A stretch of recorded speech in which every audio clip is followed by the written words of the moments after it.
진실탐사 엔터테이너 있는 대로 다 까 최경영의 이슈 오도독. 안녕하십니까. 최경영의 이슈 오도독 시작하겠습니다. 저는 KBS 최경영 기자고요. 더불어민주당 새 지도부 구성됐고 국민의힘은 원내 사령탑 자리 잡았고요. 당대표 같은 경우는 이제 6월 초 있죠. 전당대회가 있고, 근데 분위기가 약간 백투더 퓨처 같은 그런 분위기가 점점 조성되고 있는 것 같습니다. 예. 그래서 지난 지도부하고는 얼마나 다를지 두 정당. 김성애 정치연구소 싱크와이 소장님 모셨고요. 안녕하세요. 네, 안녕하세요. 예. 이준석 국민의힘 전 최고위원 모셨습니다. 안녕하세요. 네, 안녕하세요.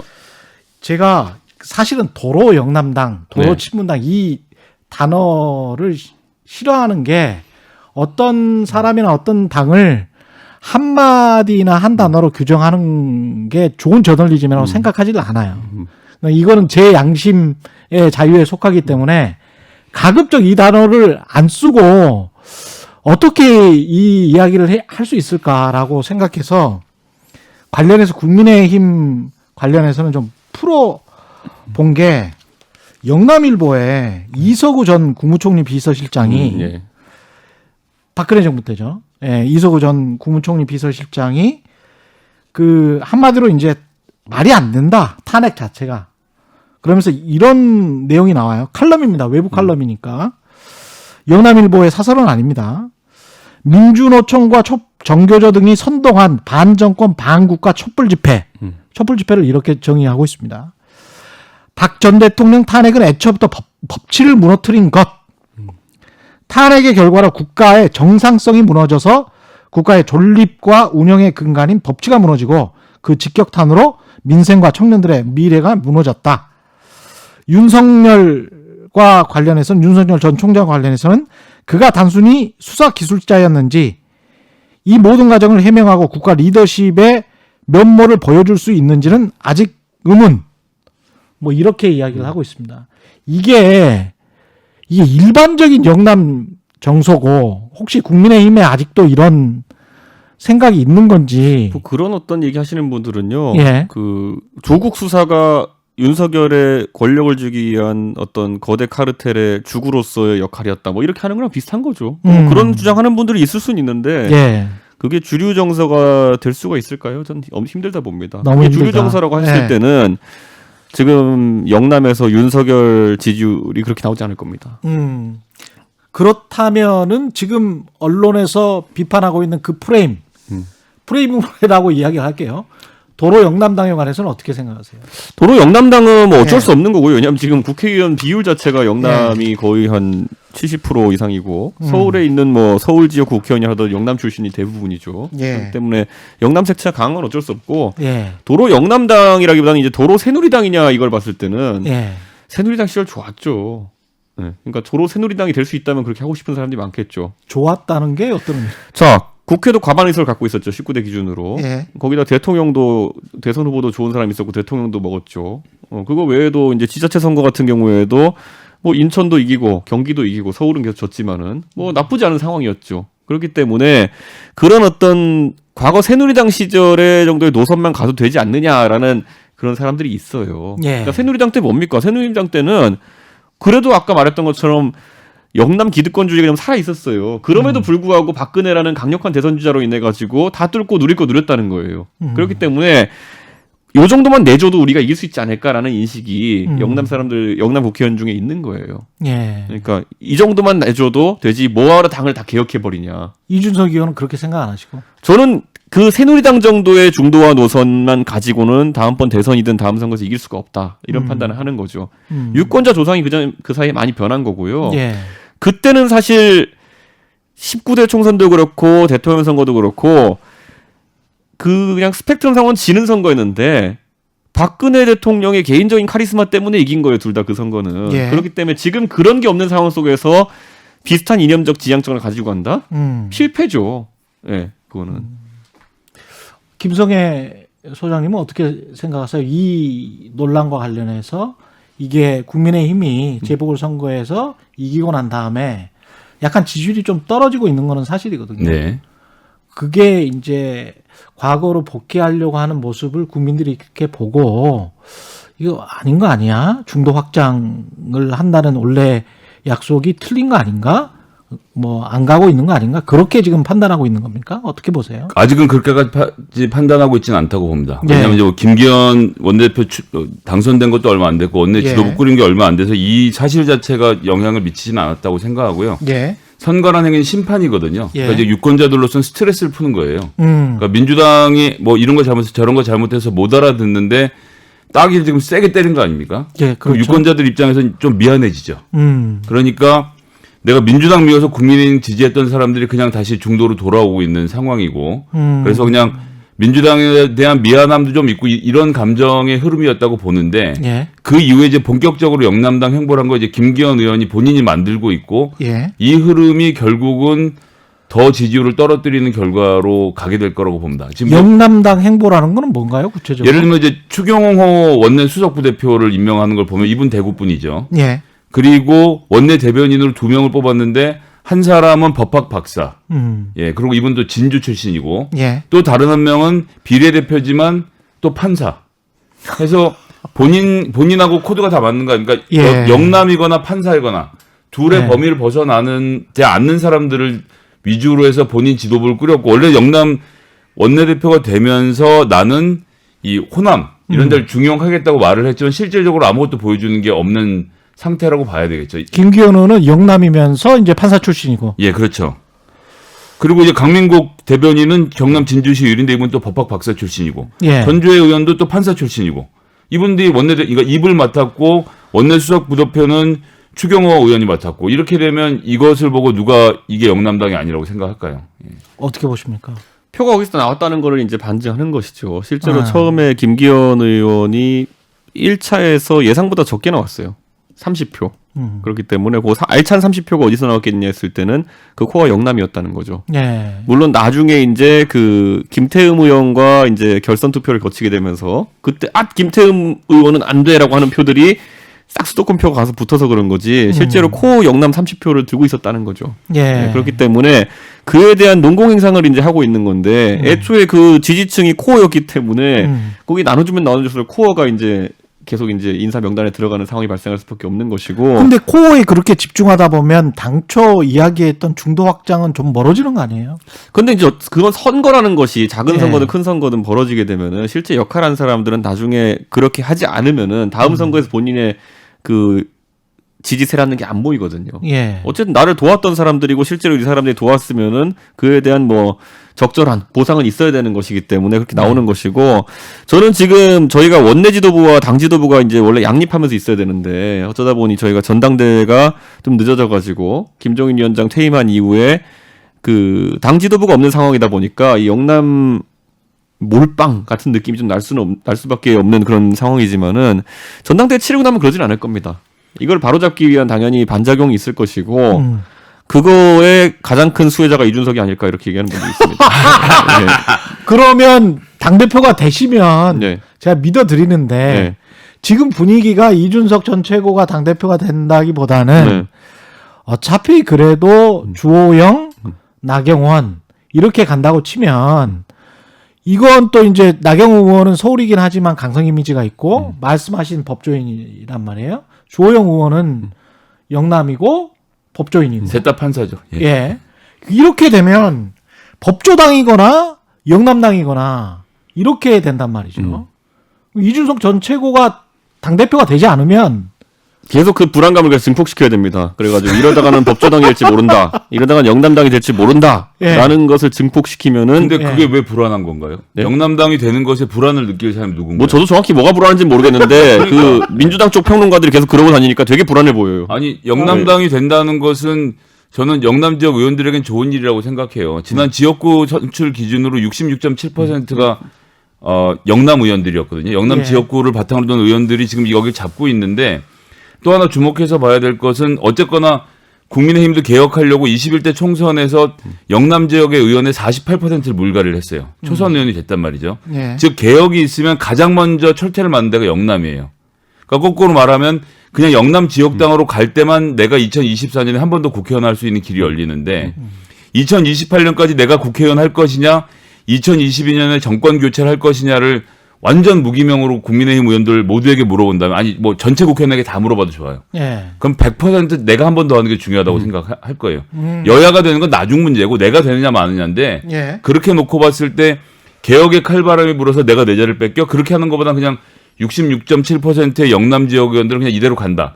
그럼 주호영 의원이 가장 적임자라고 생각을 하고 뽑을 것이고 대선 뭐 어떻게든 치러보고 중요한 건 2024년 이런 구도로 가는 게 저는 당연하다고 생각하고 이걸 보여준 게 원내대표 선거에서 바른미래당으로 한 발씩 디뎠다가 돌아온 권성동, 유희동 의원이 둘 다 1차에서 광속 탈락을 하잖아요. 예. 이것만 봐도 영남 지역으로 똘똘 뭉쳐야 된다는 내부 속내 분위기가 그대로 읽힌다. 그리고 대권 후보도 어차피 70% 죄송합니다. 당대표도 70% 당원의 30% 일반 여론이기 때문에 야. 저는 이 영남 당심이 결국 모든 것을 좌우할 수밖에 없는 구조로 갈 거다. 이렇게 생각합니다. 저는 건데요. 그 영남 당심이라는 것도 영남에 보면요. 이게 있어요. 진짜 집권하는 게 중요하다고 생각하는 사람의 비율이 높아지고 있는 거예요. 문재인 정부 5년을 겪으면서 이 영남 지방은 뭐가 있냐면요.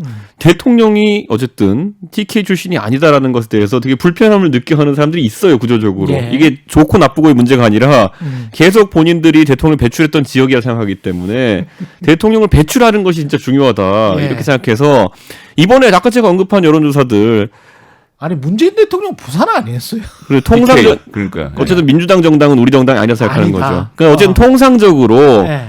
탄핵을 하는 데 있어가지고 그리고 나중에 그 이후에 수사에 있어가지고 윤석열 총장이 했던 역할 정도라 그러면은 거꾸로 우리 당을 무너뜨린 사람이거든요. 그렇죠. 그렇기 때문에 어떻게 그리고 보면. 그 동네에서 이제 신화적 존재인 박근혜 대통령을 감옥에 넣은 사람이거든요. 예. 그렇기 때문에 저 지지율이 절대 나올 수 없는 지지율입니다. 대구 경북 지역에서 1도 나오면 안 돼요 원래. 근데 지금 수위권을 달리고 있고 굉장히 높게 나오는 것은 딱 한 가지 의미입니다. 이기는 게 무조건이다. 그것도 대선을.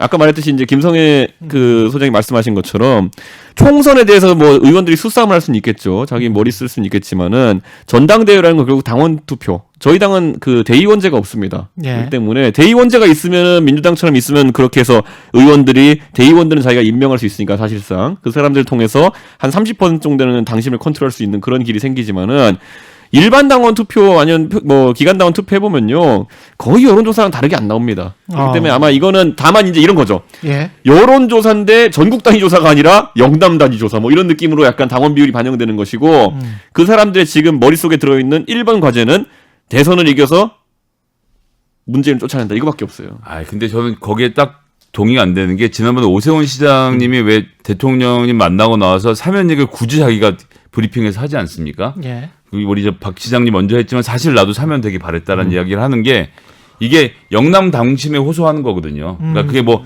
다음번 대선에 나가든 안 나가든 상관없이 일반 여론을 생각하면 거기서 사면 얘기를 굳이 꺼낼 이유가 없는데 거기서 서울시장이 돼서. 예. 근데 굳이 그 얘기를 거기서 꺼내놨다는 것 자체는 영남 당심이라는 것이 일반 여론하고 똑같다고 말씀하시면 제가 보기에는 박근혜의 탄핵 자체가 잘못됐다 혹은 이제 사면을 해줘야 된다는 여론 여기에 기대서 내가 정치를 할 수밖에 없는 현실을 오세훈 시장이 전 정확히 보여줬다고 봅니다. 그러니까 이거는 우리 정당 정치의 구조적 문제인데 그 당원들 중에 기관 당원 핵심 당원이라는 1,000원 내는 분들이 예. 그러면 진짜 내 의지로 내가 가서 1,000원 내야지 이러고 가서 가입한 분이 많겠느냐 아니면 대부분은 그냥 이 당원 가입 용지 옆에서 한 5장 써달라 그러니까 써준 분들이 많거든요. 아, 그렇습니까? 그렇죠, 실제로. 국민의힘은? 민주당도 많아요. 아, 저희 민주당은 제가 통계가 있는데 민주당 그렇지 않나? 민주당 권리당원이 지금 70만 명이거든요. 예. 70만 명인데 그 중에서 25만 명이 온라인을 통해서 모바일로 가입한 사람이라 예. 옆에 있는 사람이 시켜줄 수가 없어요. 그건. 그래서 이게 지가 지 말씀드리는 핸드폰 게 두고 하는 거예요. 자, 네. 그래서 그래서 과거에 좀 다르다는 거죠. 그래서 예. 호남에서의 어쨌든 그런 과투표 현상을 방지하기 위해서 실제로 문재인 정부 들어오기 전에 그때 추미애 당대표 시절도 그렇고 굉장히 그 온라인 당원 가입 많이 시킨 거예요. 아. 저희도 지금 하고 있어요. 근데 예. 어쨌든 저희는 아직까지 그 수가 미진한 거고.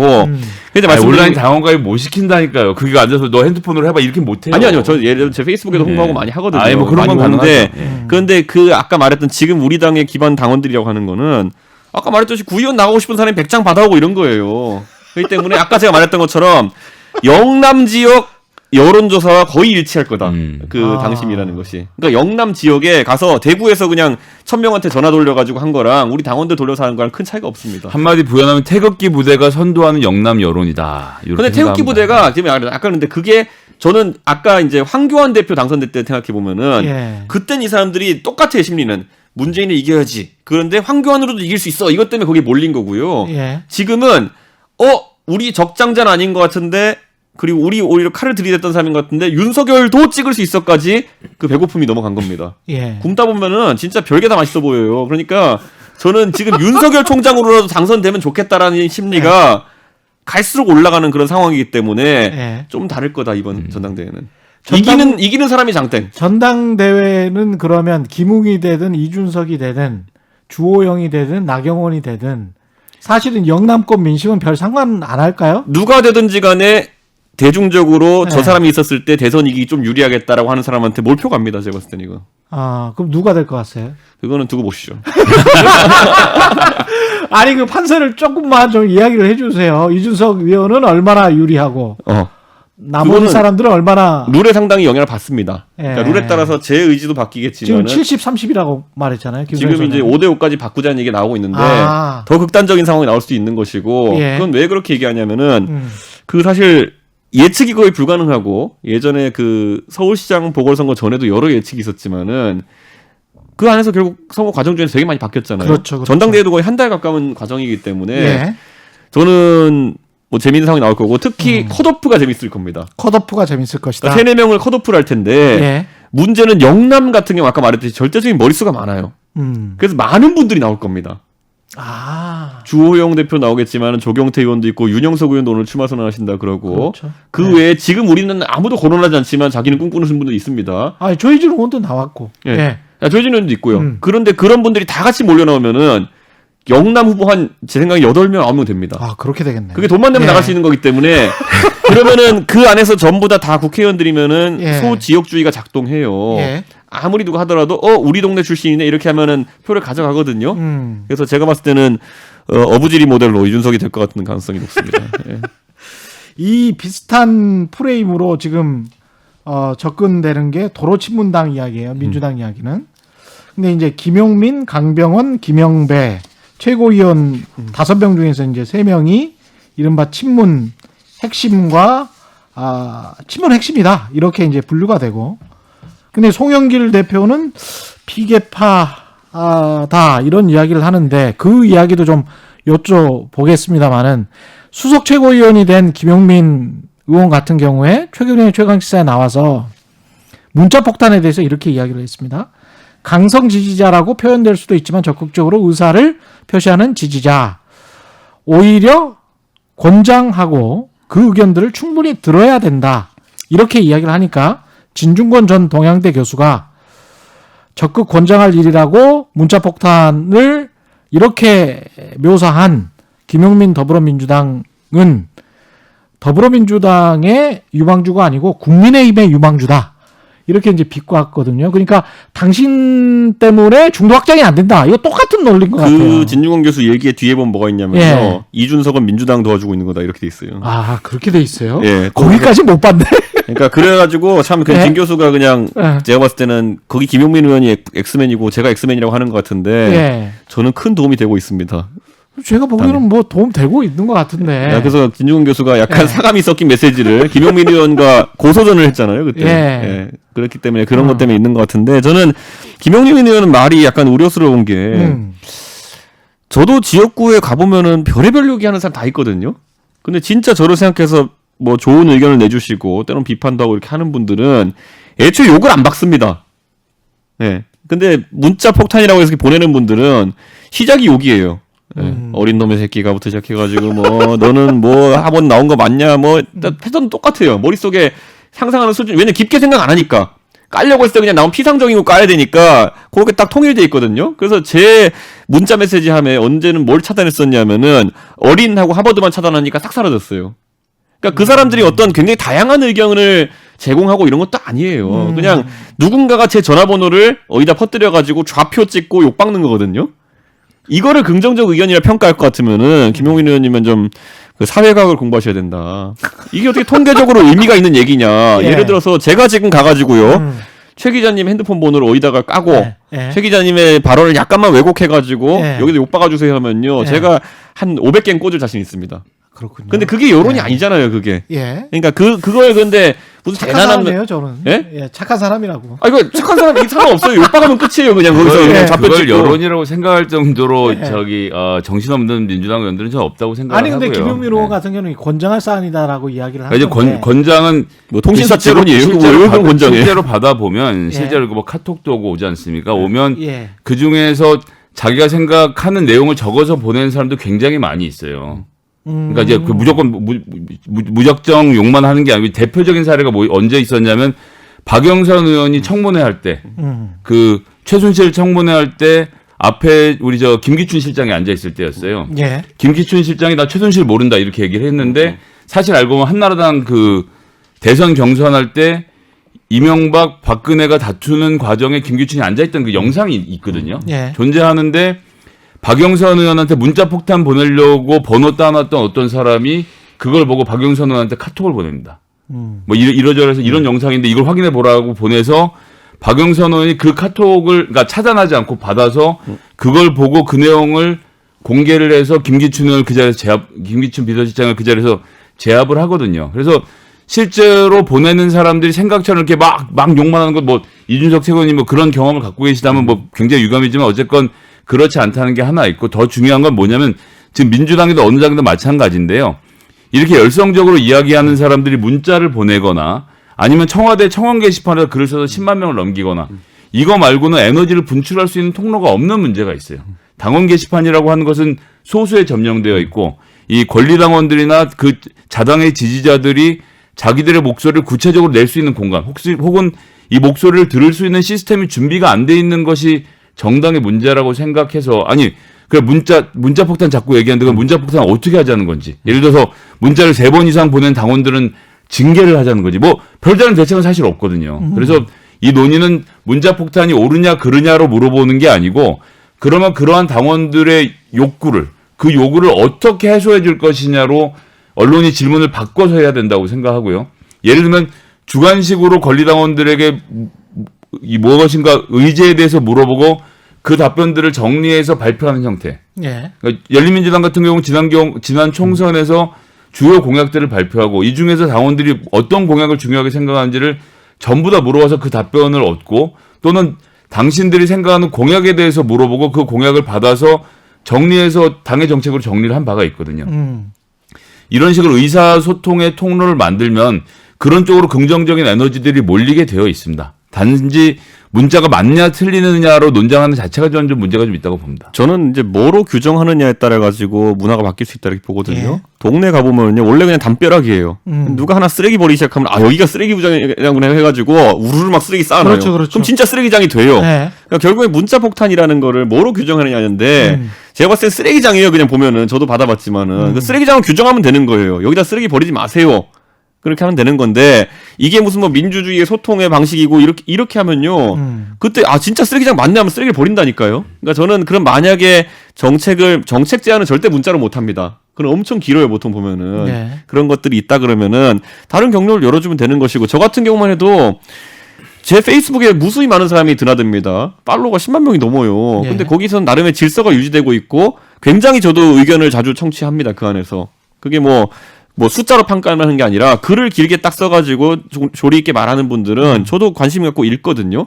그리고 본인 프로필 들어가 보면은 본인도 어떤 이력을 가진 분인지 대충 알 수 있고 이분이 진지하게 이런 민원을 제기하고 법안을 정책을 제안했다는 거를 제가 알 수 있잖아요. 네.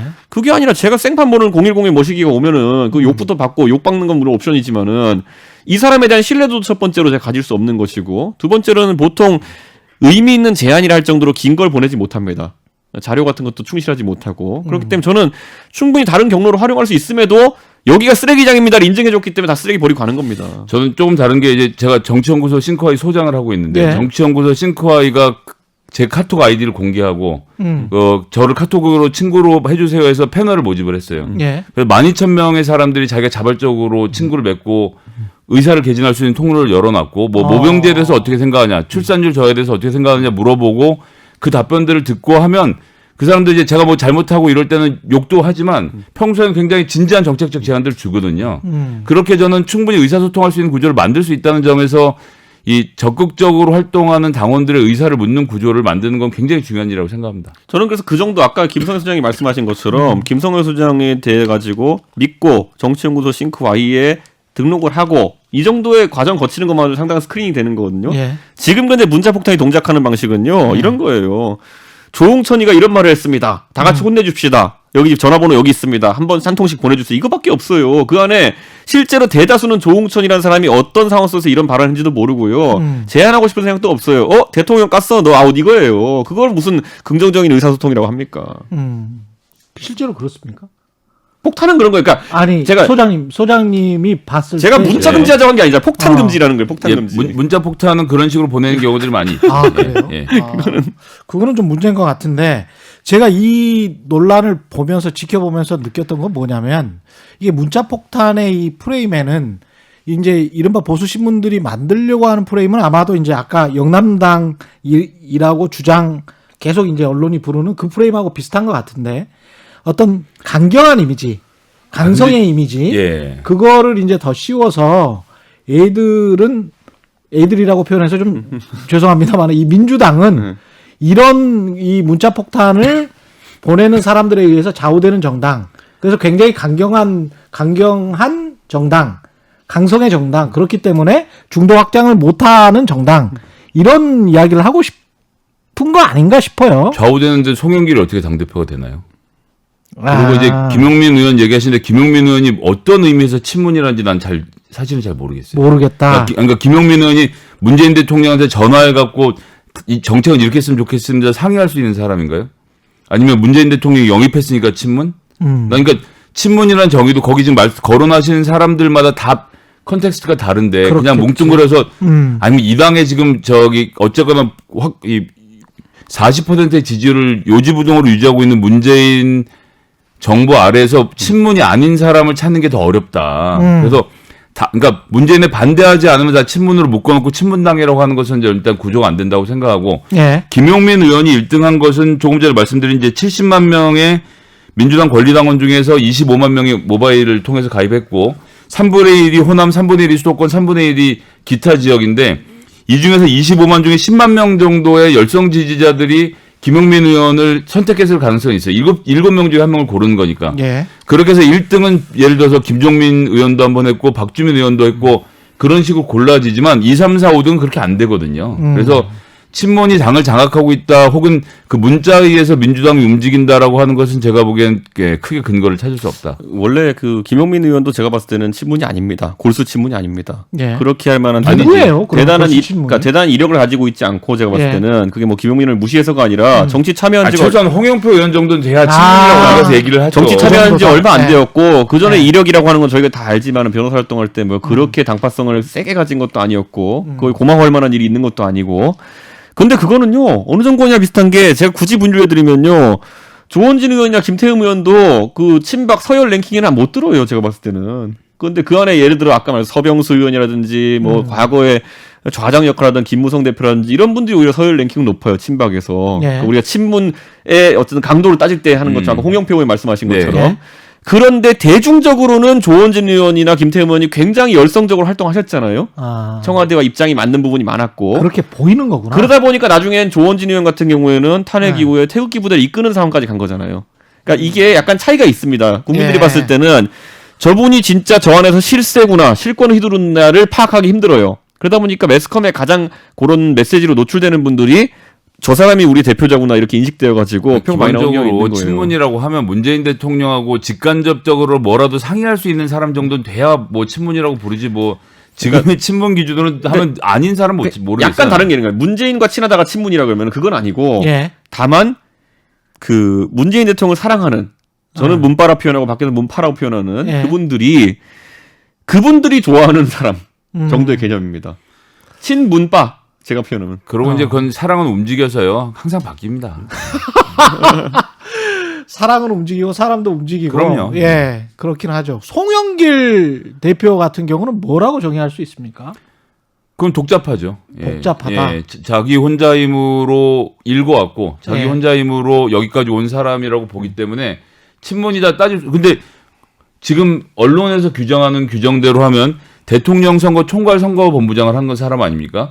그럼 문재인 대통령을 만든 대표적 친문 인사라고 말해야 되는데 아무도 또 그렇게 말은 안 하잖아요. 그러니까 이 기준이라는 게 매우 모호한데 송영길은 독자적으로 살아남은 사람이라고 생각해야죠. 이준석 전 최고. 이 똑같은 상황으로 예. 박근혜 대통령 선거에서 총괄선대본부장 맡았던 분이 김무성 대표입니다. 아. 그런데 그 뒤에는 친박으로 분류가 안 되잖아요. 그러니까 이게 사실 그러니까 언론이 어느 때는 그룹을 이렇게 짓다가 어느 때는 이렇게 짓다가 하는 그 그룹핑 과정에서의 문제인 거고. 그렇죠. 다만 아까 말했던 것처럼 제가 이거잖아요. 친문이 아니냐 논쟁은 사실 좀 여당 입장에 무의미합니다. 대통령을 싫어하는 여당이 있으면 그것도 이상한 거죠. 그런데 아까 말했던 것처럼 대통령의 강성 지지자가 제일 좋아하는 의원이라는 거는 나름의 의미가 있습니다. 그거는. 근데 요새 왜 국민의힘의 지지율이 뭐 재보궐선거 이후에 조금 하락하고 민주당은 조금 올라가고 대통령 국정 지지율도 좀 올라갔더라고요. KSOI 보니까 이거는 왜 그런 거예요? 원래 도지코인도 올랐다가 조금 빠지고 이렇게 하고 해요. 뭐 그거는 예, 뭐 다 아시는 거지만은 예. 뭐 급격한 상승 위에는 조정기가 있는 것이고. 아, 조정기일 뿐이다. 저는 예. 이번에 사실 이렇게 얘기합니다. 아까 영남당 얘기 나왔을 때도 그렇지만은 저나 김종인 위원장 같은 사람은 뭐에 이제 솔직하게 말하면 예측을 하는 거냐면요. 하락 사이클이다 예측하는 겁니다. 하락 사이클이다. 김종인 위원장이 저는 대선 때까지 끝까지 밖에 계실 분이 아니라 확신합니다. 아. 그런데 지금은 하락장이다를 알고 있기 때문에 본인이 거기에 거리를 두는 것이지. 예.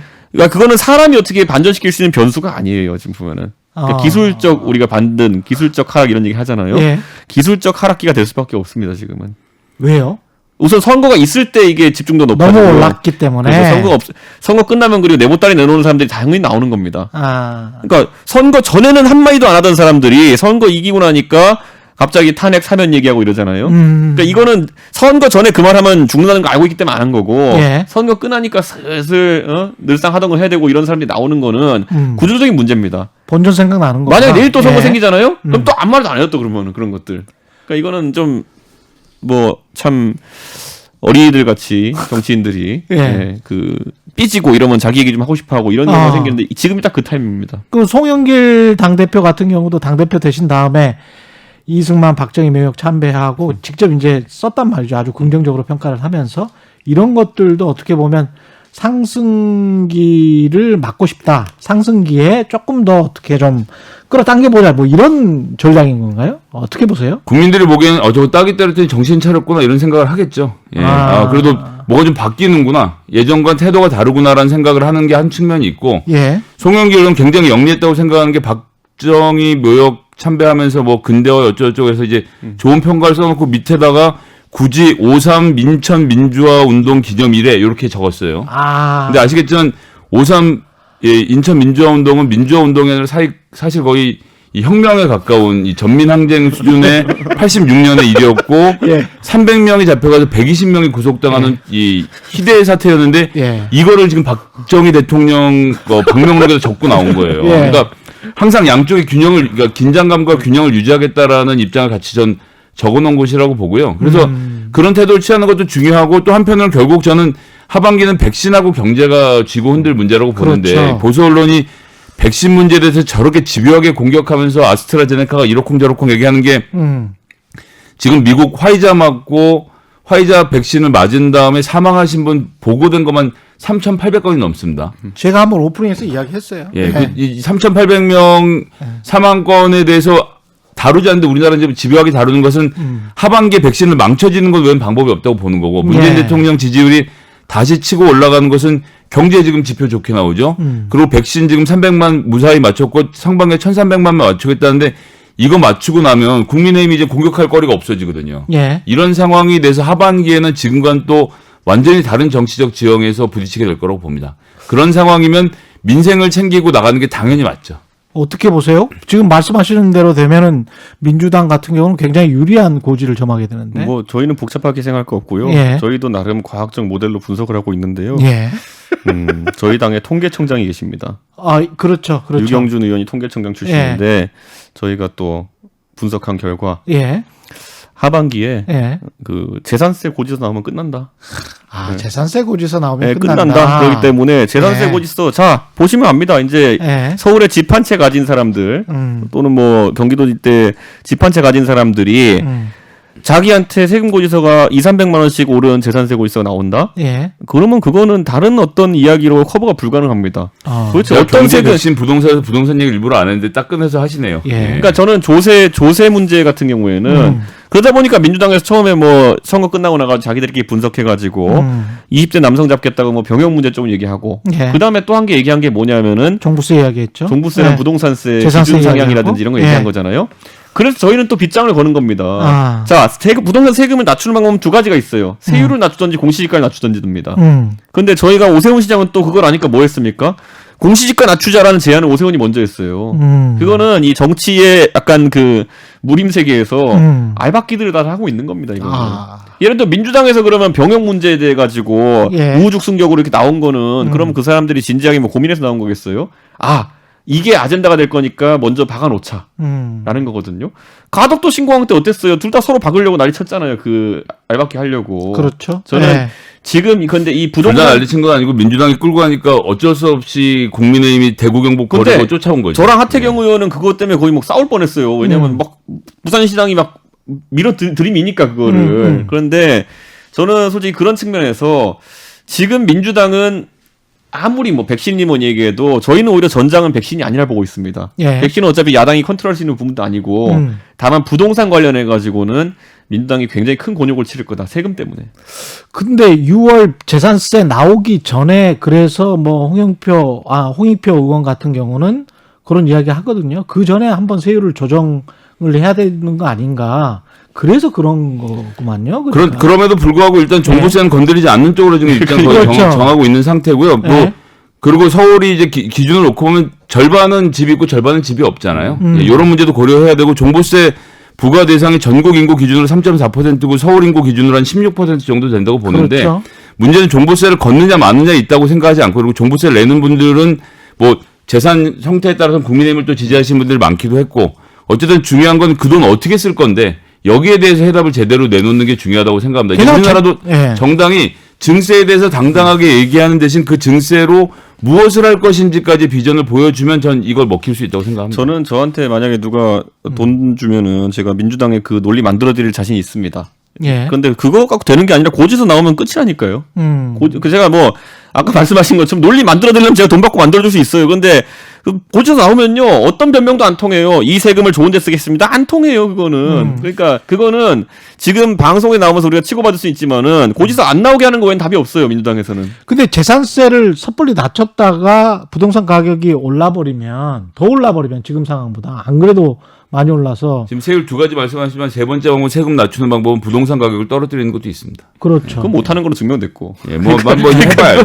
그건 아니 얘기할 필요 근데 없고. 그게 이제 뭐 정부 정책 때문에 떨어질 수 있다 없다가 아니고 또 이제 금리 상승기에 우리가 접어드는 것 같기 때문에 이거 시장 상황 때문에 그럴 수는 있어요. 저희 그 전체적으로 이것뿐만 아니라 네. 소득세 같은 것도 우리 잘 생각해봐야 되는 게 우리가 원래 세율이라는 건 법에 따라서 이제 하게 돼 있지 않습니까? 과세는 법에 따라 하게 돼 있는데 자 우리나라의 소득세 같은 경우에도 보면요 예. 과세 표준 구간들이 있잖아요. 뭐 2천만 원 이하는 얼마 몇 프로 뭐 그래서 7% 9% 막 이렇게 올라가잖아요. 15% 40% 가잖아요. 그런데 그 과세 표준을 정치권이 잘 안 건드리려고 합니다. 그게 왜 그러냐면은 그거 안 건드리면 인플레이션 때문에 자동 증세가 매년 조금씩 되거든요. 예. 그렇기 때문에 지금 보면요 우리나라 그 최저 세율 구간에 최저임금 받는 분들은 이미 그걸 넘어섰어요. 예. 최저임금 받는 분들은 이 구간이에요. 지금 보면은 세율이. 그러니까 이게 뭐냐면은 꾸준히 지금 그 인플레이션이 되면서 증세가 되고 있는 겁니다. 최저임금도 오르면서. 근데 이 구간을 조정을 안 하게 되면은 계속 국민의 조세 부담은 늘어가는 거예요. 그러니까 저는 이 부분 같은 경우도 그렇고 부동산 가격도 마찬가지입니다. 세율을 예를 들어 노무현 때 정해놓은 어떤 기준이라든지 이런 것들이 지금 20년 가까이 지난 거 아닙니까? 그러면은 그 사이에 집값이 어느 정도 오르는 거는 당연한 지사인데 아까 종부세라는 것이 지금 문제되는 이유는 뭐냐면은 노무현 때는요 진짜 강남 사는 사람들 세금이었어요. 강남 세금이었어요. 예. 지금은 서울 세금이 된 겁니다.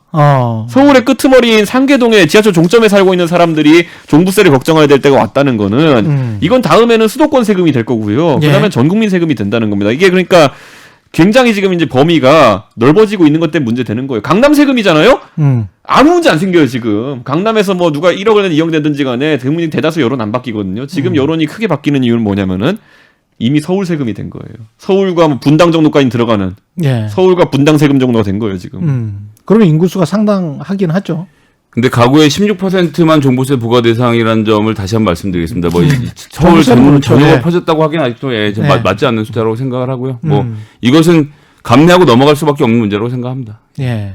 그러니까 서울의 16%라는 게 이런 거잖아요. 그러니까 주택의 형태가 다양하기 때문에 소형 주택을 가지신 분들도 그 가구세에 포함이 되는 거거든요. 그거는 그렇죠. 여러 가지 이유로 뭐 네. 혼자 살다든지 오피스텔에서 뭐 이런 거 다 포함하는 건데 그러면 그냥 우리가 일반적으로 4인 가족이 그냥 아이들 키우면서 30평대 아파트 사는 사람들 중에 어느 정도가 이제 과세 구간에 들어가느냐 했을 때는 예. 아까 말씀하신 16%보다 상당히 높은 지점이고 음. 그게 하필이면은 민주당의 주요 지지층이었던 40대, 50대의 주거 형태랑 많이 겹치기 때문에 이번에 표선실이 컸던 거다.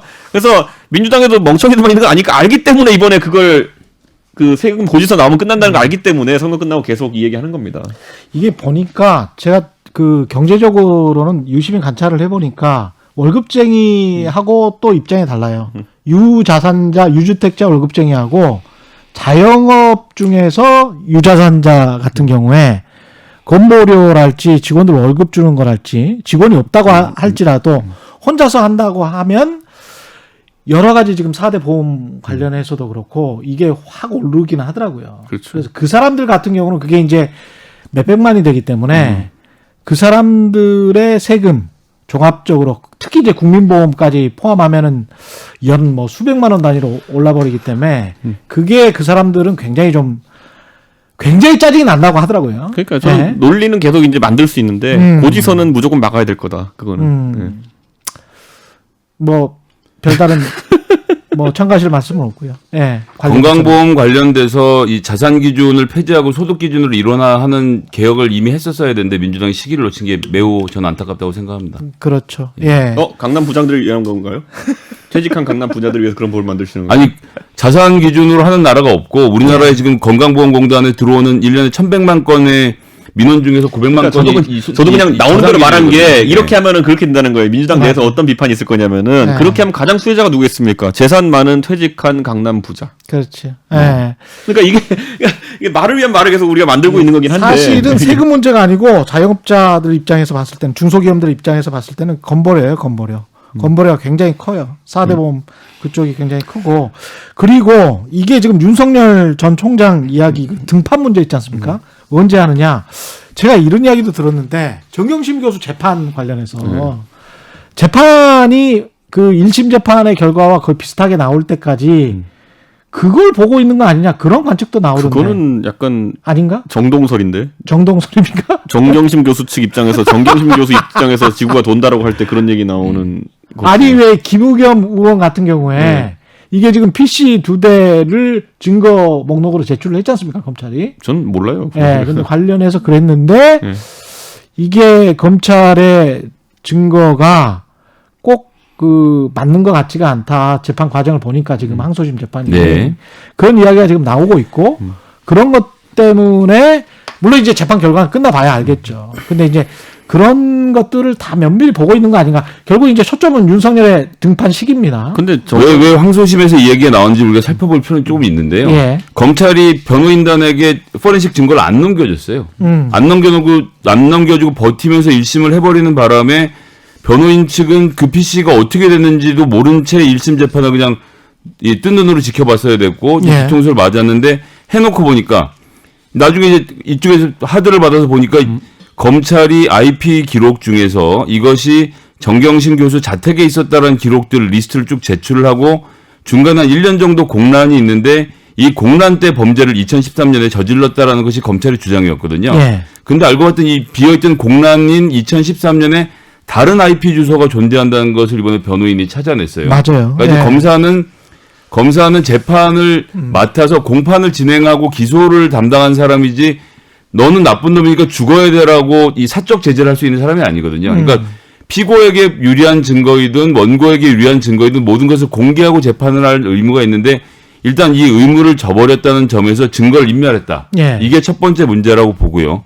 PC 같은 경우도 제가 여기서 길게 드린 말씀은 아니지만 짧게 줄여서 하면 새벽에 PC를 사용한 걸로 봐서는 집에서 썼을 수밖에 없다라는 정황 증거로 들이밀어 놓은 그 그 시간이 웹 접속 시간이 아니라 사실 알고 봤더니 내가 KBS의 사이트에 들어가면 KBS 로고가 박혀 있지 않습니까? 그 로고를 업로드한 시간을 그걸 검찰 측이 증거로 제출을 했더라고요.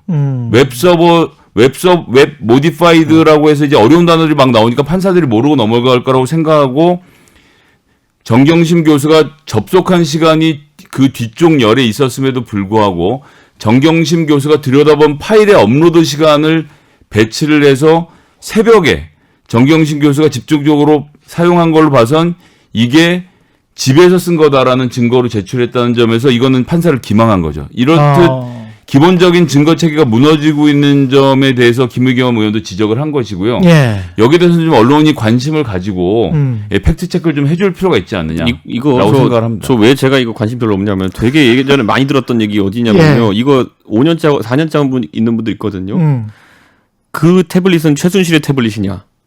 이거 갖고 변희재 대표 이런 분들은 책도 내신 걸로 알고 있고 굉장히 또 보면은 그럴듯한 시나리오가 많이 나와요. 그런 이야기를 들어보면은. 그리고 제가 봐도 뭐 그냥 뭐 저는 탄핵에 대해서 전혀 부정하는 생각이 없지만은 뭐 그렇게 맞춰 나가면은 그렇게 이해할 수밖에 없겠다라는 정황들도 있어요. 그러니까 저는 근데 그래서 이거는 제가 드리는 말씀이 언론사가 검증을 할 문제다. 이걸 뭐 개인의 주장으로 남겨놓고 할 문제가 아니라 보고요. 확인을 해보시면 되지 않겠나. 그러니까 하면 되고요. 제가 봤을 땐 1심 판사가 그렇게까지 이제 뭐 몰랐던 게 있었다. 이렇다면 항소심 판사가 잘하겠죠? 1심 판사가 멍청하진 않았을 테고 제 생각에는 아니 검찰이 안 주니까 증거를. 그리고 제가 말씀드렸지만 증거를 인멸한 것이 그냥 현실적으로 드러났기 때문에 이 부분에 대해서는 판단을 받아봐요. 저는 뭐 이런 얘기 나오는 거 좋습니다. 그렇기 때문에 그냥 계속 나오는 오히려 계속 좋습니다. 이런 얘기에서 나오는 거는. 관련해서 이제 제가 연관해서 여쭤본 거는 사실은 윤석열 전 총장의 등판 시기 때문에 여쭤본 건데 저는 뭐가 변수가 될까요? 자, 제가 이제 보는 거는 어떤 업자가 붙었느냐예요. 저희가 이제 업계 용어로 이제 업자라고 할 수밖에 없는. 그게 그 업자에 김종인 전 위원장도 들어갑니까? 훌륭한 업자죠. 이 업자라고 하는 건 뭐냐면 큰 틀에서 용병과 비슷한 것이거든요. 결국에는 어떤 정치 세력에 있어가지고 아주 잘 싸우는 분 또는 아주 잘 능력이 좋은 분으로 대우받으면서 이렇게 하는 보통 정치 원로들이 이런 역할을 하는 경우가 많은데 김종인 위원장은 사실 지금까지 킹메이커라는 게 사실 그 업자 중에 최고봉인 거거든요. 그런데 그걸 잘하셨기 때문에 지금 그 위치에 있는 거고 반대로 이제 보면은 예전에 안철수 대표가 굉장히 쌩쌩했을 때, 대선주에 쌩쌩했을 때 거기에 붙었던 업자라고 표현할 만한 분들은 소위 말하는 호남 원로 정치인들이었거든요. 그분들이 그러니까 그분들이 안철수 대표랑 일하자면 과거에 안철수 대표는 김종인, 윤여준 같은 다른 분들과도 일하려는 시도를 했었죠. 근데 그게 안 되고 본인이 고른 업자가 이제 사실 그 호남 원로들이거든요. 근데 그분들이 뭘 했습니까? 가장 먼저 부산 사람 안철수를 데려다 놓고 바꿔가지고 저기가 이제 빈 땅이 있으니까 먹자 그래가지고. 여수의 사위, 호남의 사위로 만들어가지고 호남 기반 정치를 하게 만듭니다. 근데 안철수 대표 나중에 그래서 그거에 적응 못해가지고 또 나오잖아요. 그래서 슬금슬금 이제 바른미래당 만들고 그 다음에 이제 지금의 국민의당을 만들고 이제 다시 이제 저희 당과 합당하려고 하는 거 아니겠습니까? 그러니까 큰 가르마부터 잘못한 거예요. 부산 사람이 여수 출신 와이프를 내세워가지고 안 하면 차라리 모르겠는데. 지역색이 강한 호남을 먹겠다고 호남의 사위론을 폈을 때부터 첫 단추부터 잘 먹겠다. 저는 안철수 대표는 오히려 이재명 지사 같이 수도권에 소구력이 있는 정치인이 되거나 아니면은 자신의 고향인 부산을 기반으로 하거나 왜냐하면 새누리당이라는 건요 그 당시에 TK 영남당 중에서 TK당이었기 때문에 문재인 대통령께서 노무현 대통령께서 과거에 PK에서 상당한 표를 얻었던 것처럼 본인이 PK 기반의 정치를 한다 했어도 충분히 기회가 있었어요. 근데 거기서 제가 호남 정치하는 게 나쁘다는 게 아니라 굉장히 그 논리 전개가 부자연스럽다는 거죠. 그런데 아까 말했던 그 업자라고 제가 칭하는 분들은 안철수라는 사람을 꼬시려면 그 길밖에 없어요. 이 사람은 호남의 정치인이 돼야 돼요. 부산의 정치인이 됐는데 거기에 가가지고 뭐 박지원 대표 이런 분이 도울 수 있겠어요? 그러니까 결국은 본인들의 이해에 따라 가지고 안철수를 바꿔놓은 겁니다. 본인의 그러니까 이해에 따라서 바꿔놨다. 꼬리가 머리를 흔든 격이에요. 그러다 보니까 안철수 대표 거기서 벗어나지 못하는 겁니다. 그래서 이번에 제가 안철수 대표 쪽 사람들이랑 얘기하면서 안철수 대표의 결정적 실수 지점이 어디였냐 했을 때 그 바른미래당 때 미국 갔다 돌아왔잖아요. 돌아와 손학규 대표랑 싸우면서 결국 창당을 하게 되는데 미국 갔다 돌아오면서 가장 먼저 한 행보에 있어서 저한테 그때 안철수 대표랑 가까운 사람이 저한테 물어봤을 때 뭐 해야 되냐 그랬을 때 저는 차라리 지금 부산에 가가지고 활동을 시작하시라. 그게 최고다 그랬는데 역시나 주변 사람들이 계속 그 관성이 있다 보니까 바로 5.18 묘지로 가시더라고요. 5.18 묘지 가는 게 좋다 나쁘다 그게 아니라 안철수 대표의 기국이후 첫 행보라 그러면 상당히 중요한 정치적 의미가 있는 거거든요. 또 그거 하겠다는 거냐고 바로 사람들 많이 돌아섰어요. 근데 그거는 못 벗어나는 겁니다. 저는 근데 윤석열 총장 마찬가지예요. 이 사람은 지금 정치적으로 백지 상태에 가까운 분이잖아요. 예. 정치적 행보를 하신 게 없으니까. 예. 그렇기 때문에 사람들은 어떤 사람과 손잡고 첫 행보가 뭔지 되게 궁금해합니다. 지금 그게 뭐 누구와 언제냐고. 저는 그래서 이번에 5월에 만약에 예. 또다시 5.18 묘지 방문으로 정치 일정을 시작한다 뭐 이런 게 나오잖아요. 예. 똑같은 업자가 붙은 겁니다. 안철수랑. 그 업자라 하면 개인도 아니고요. 세력입니다. 그거는. 똑같은 업자들이 붙은 겁니다. 만약에 그리고 그렇게 한다면 그렇게 했을 때 음. 무슨 그 상황들이 나오냐면요. 또 그 사전 정치 작업이 있죠. 그러니까 뭐냐면 분명히 또 지금도 이제 슬슬 그런 게 나오는 것 같던데 저는 그 여론조사 기관들이 편향됐다는 게 아니라 윤석열이 호남에서 정세균과 이낙연을 이겼다. 이런 기사 계속 뽑아낼 겁니다 아마. 예. 그런 거. 그럼 어떻게 해야 돼요? 윤 전 총장 입장에서는. 그런 사람들과 손을 끊어야죠. 아, 그런 사람들과 손을 끊고. 왜냐면요. 예. 그 김종인 위원장 만나보신 분들은 알겠지만은 이분은 까다롭게 그지없어요. 선생님 제가 대통령을 하고 싶습니다 그러면은 거의 한 90% 확률로 먼저 나가는 답변은 뭐냐면은 당신 같은 사람이 무슨 대통령이야예요. 오. 예. 당신은 국회의원이 한번 하고 오소 이런 거예요 보면은. 예. 실제로 그래요. 그에 반해서 다른 업자들 같은 경우에는 딱 요거죠 이제 그 영업 멘트지. 당신은 괜찮아. 당신은 괜찮고 다 좋고 다 좋은데 딱 요거 하나가 부족해. 그건 우리가 채워줄 수. 이게 업자들 멘트거든요 이게 정확히. 아. 예. 그거 할 거예요 이제 가가지고 당신은 다 좋아. 당신은 다 좋고 국민들 지지도 다 좋은데 지역 기반이 없어. 예. 그럼 우리가 그걸 만들어줄게. 음. 그게 업자들 멘트예요. 지금 뭐 그 행간을 읽어보면 여러 세력이나 여러 그 과거의 정치인들이 윤석열 전 총장에게 뭔가 오퍼를 하고 있나 보네요. 이거요 저기 지금 일단 김종인 비대위원장 같은 예. 경우는 다른 모 인사랑 소위 말하는 멘토급 인사랑 같이 해갖고 내가 당신의 멘토가 되어주겠소라고 제안을 이미 한 것으로 알고 있고요. 예. 그 아버지를 통해서 윤석열 예. 총장의 아버지를 통해서 제안을 했는데 거절당한 걸로 알고 있고. 거절당했어요? 예, 거절당하고 나서 화가 나서 금태섭도 만나고 막 여기저기 돌아다니면서 내가 잘할 수 있는데라고 지금 멘트를 날리고 있는 상황으로 그렇게 보고 있고요. 그럼 그렇게 된 실제로 겁니까? 아까 말씀드린 업자 말씀하셨지만 호남 업자들도 이게 자가 발전인 거지. 예. 실제로 윤석열 쪽에 조금이라도 눈치를 주거나 눈빛을 준 적이 전혀 없다. 그냥 자기들이 여기서 열심히 밭을 갈고 나면 윤석열 나리께서 우리를 쳐다봐 주시겠어라는 생각으로 지금 밭을 갈고 있는 사람들이기 때문에 글로 붙을 확률도 낮고 그럼 지금 현재 누가 업자가 붙어 있느냐? 예. 저는 업자는 없다고 봅니다. 업자는 없다고 취재가 됐는데 그럼 누가 붙어 있느냐 하면 지금 붙어 있는 사람들은 2017년 이 탄핵 정국에서 탄핵 정국에서 가장 정치적 판단을 많이 해야 했던 것이 검찰이거든요. 예. 이 탄핵 수사해도 되나 말아야 되나부터 시작해서 여러 가지 판단을 하는데 그럼 결국 뭘 보고 했느냐? 이 당시에 검사들이 뭐 검사를 칭송하자는 건 아니지만 이 검사들이 국민의 여론과 정계의 흐름, 결국 국민의 촛불과 함께 수사를 통해서 탄핵의 무대를 넘어서서 박근혜 대통령 살아있는 권력을 이 처단이라 말한 거 말고 더 좋은 표현이 있을 것 같은데 잘 기억이 안 나네. 하여튼 이 살아있는 권력을 무너뜨리는 예. 역사적 경험을 했던 검사 집단이 있어요.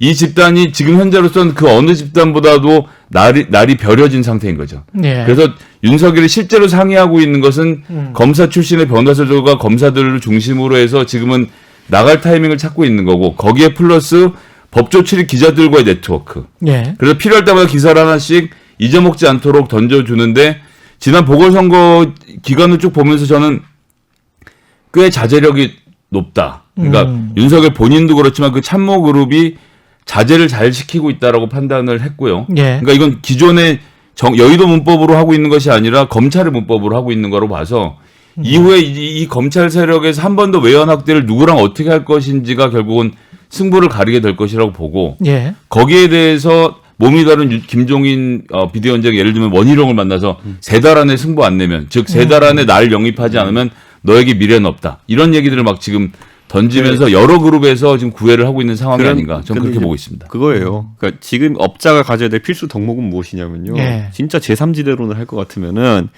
20개짜리 당 만들어줄 수 있다가 업자의 최고 능력이에요 지금은. 예. 그러니까 교섭단체를 만들어줄 수 있다가 업자의 능력이거든요. 근데 그 교섭단체 만드는 아, 뭐 그걸 김은 검사님이 할 수 있을까요, 근데? 그래서 그 능력은 업자가 못 되는 거야. 근데 그 20개 정도를 만든다는 것은 여러 네. 모델이 있지만은 안철수밖에 못 해봤어요. 그거는. 근데 그건 선거가 있어야 되는 건데 예. 어쨌든 선거 전에도 탈당을 시켰잖아요. 그 업자들이 탈당을 시켜가지고 국민의당을 만들고 선거했더니만 또 교섭단체 된 거잖아요. 저는 지금 민주당에서 탈당시킬 수 있는 업자들이 가장 가치가 높은 업자 될 것이다.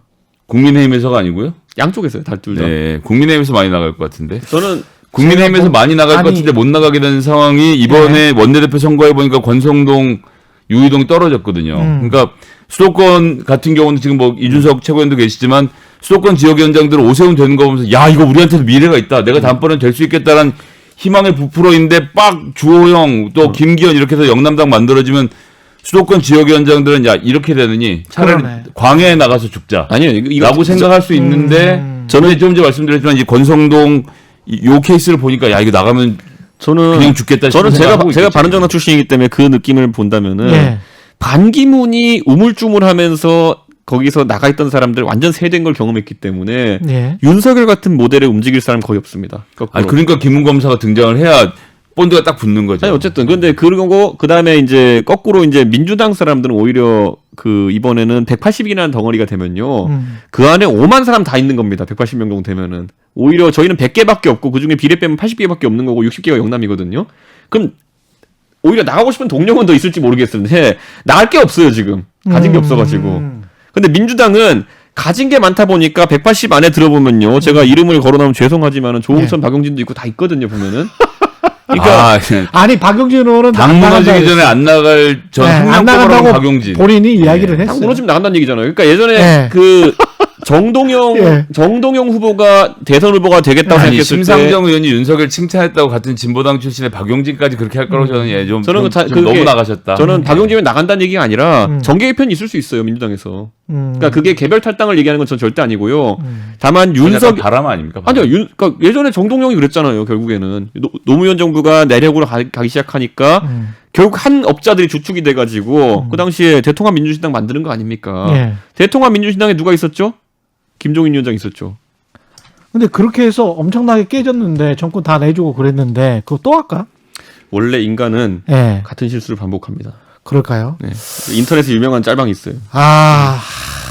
계속 이야기를 계속 듣고 싶은데 저는 약간 그런 생각이 들어요. 김선희 소장님 말씀 듣다가 법조인 그러니까 검사 출신 법조인 그다음에 특정 신문 세력 출신의 어떤 기자들이 지금 모여 있는 것 같은데 정치인들과 약간 거리를 둔다면 기업인이 갈 수도 있겠구나. 윤석열. 업자로? 예, 같이. 왜냐면, 그러면 한 방에 다 해결되잖아요. 그때 돈 문제?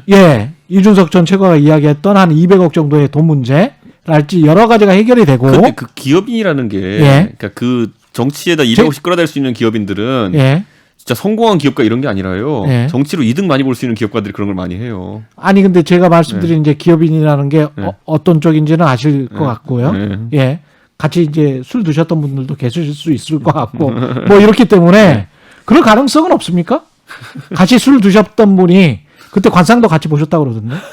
저는 그 세력보다는 수도권에 있는 국민의힘이 얼마나 붙어주느냐가 결국 윤석열의 승부를 가를 거라고 보고요. 민주당은 지금 그런 바람을 가지시는데 제가 그래도 오늘 지금 이 전국 지표조사 결과를 다시 찾아봤는데 보니까 오늘 국정 지지도가 38% 찍었어요. 이게 그래도 응답률이 30%가 넘는 거라 꽤나 정확한 조사거든요. 그러니까 반등의 모멘텀을 확실히 보여주고 있는 상태라서 문재인 대통령이 40% 지키고 있는데 어떤 미친 민주당 의원이 이걸 탈당하고 나가서 윤석열한테 충성을 합니까? 저는 이건 그러니까 윤석열한테 충성하고 싶은 속마음이 있는지 없는지 모르겠고 정치는 세력과 지지율로 하는 거라서 지금 이런 상태에서는 어렵다. 고지선방이면 됩니다. 뭐 그거 뭐죠? 계속 재산세 고지선방이면 됩니다.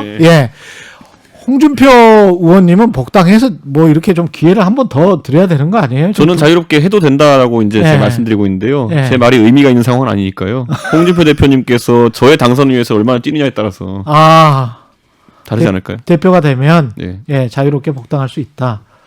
뭐 영남당으로 흘러가는 데 있어서 안철수, 홍준표 이런 분들이 대권 주자가 돼야 예. 예, 개혁을 하지 않은 상태로 무난하게 질 거거든요. 그러니까 국민의힘 입장에서는 그 두 분이 가장 그 좋은 대선 후보다. 예. 아니 내 재산 10만 원 날아가는 게 국가에서 100억 잃는 것보다 훨씬 더 중요한 것이 사람의 심리거든요. 그런데 거기다 재산세를 때리냐고요. 예, 뭐 필요한 건 해야죠. 예. 저는 진중권 평론가에 대해서는 네. 모든 사안에 다 지금 말씀을 하시는데 그 언론이 이제 받아쓰기도 많이 하고 클릭 장사가 좀 되니까 그런데 어떻게 보세요? 그 자기 전공이 없이 미학 전공이신 분이 어떨 때는 이제 가끔 좀 그 말 안 되는 경우도 좀 있어요. 근데 이제 저는 잘 언급하는 거를 바람직하지는 않다라고 보는데 언론이 진중권 씨가 뭐라고 말하는 것을 다시 언론이 재생산하는 것은 좀 그렇다고 보는데 어떻게 보십니까? 이렇게 계속 어떤 말씀을 하시고 언론이 옛날에 누군가가 예. 페리스 힐튼이 왜 유명하냐 그러면은 예. 유명한 걸로 유명하다고 그랬거든요. 유명한 걸로 유명하다. 네. 예. 근데 뭐 우리나라도 이제 그런 위치에 있는 사람들이 많죠. 이준석, 진중권 포함해가지고 예. 그러니까 유명한 걸로 유명해지는 사람들이 많고 그것을 대중이 소비하는 거는 뭐 어쩔 수 없는 상황이다. 뭐 이렇게 보고 사실 유튜버들도 뭡니까 유명한 걸로 유명한 거지. 다만 매체가 이제 채널이 유튜브라는 것일 뿐이고. 네.